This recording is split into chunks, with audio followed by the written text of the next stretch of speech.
These fighters opened fire on our aircraft, and what you see in the video is the actual response. With the assault force surrounding the compound, we repeatedly urged those inside to come out peacefully. Let's go to the next video, please.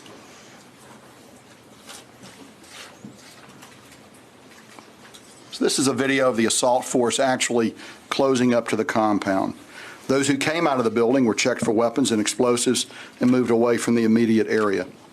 U.S. forces detained and later released the non-combatants. The group was treated humanely at all times and included 11 children. I want to make it clear that despite the violent nature of the raid and the high-profile nature of this assault, every effort was made to avoid civilian casualties and to protect the children that we suspected would be at the compound. 5 ISIS members inside the compound presented a threat to the force.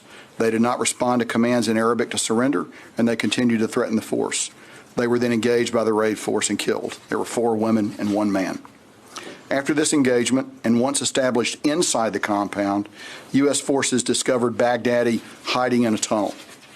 When capture at the hands of U.S. forces was imminent, Baghdadi detonated a bomb he wore, killing himself and 2 young children that were with him. The number 2 is a change. We originally thought there were 3 children with him, and this is the number we originally reported up the chain of command. We now know the number to be 2 based on subsequent debriefing.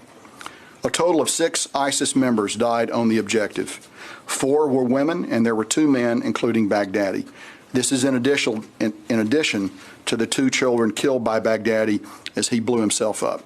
Let me emphasize again that 11 children were protected by the assault force, and 2 men on the objective were detained by the assault force, and they were extracted with the force.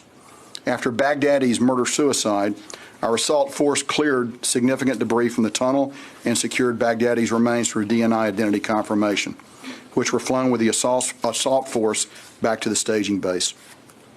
Following collection of samples for formal DNA analysis, Baghdadi's remains were buried at sea in accordance with the law of armed conflict within 24 hours of his death.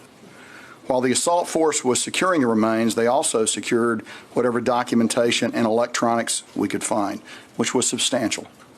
The assault force then left the compound and returned to their helicopters with the 2 detainees that I've already mentioned.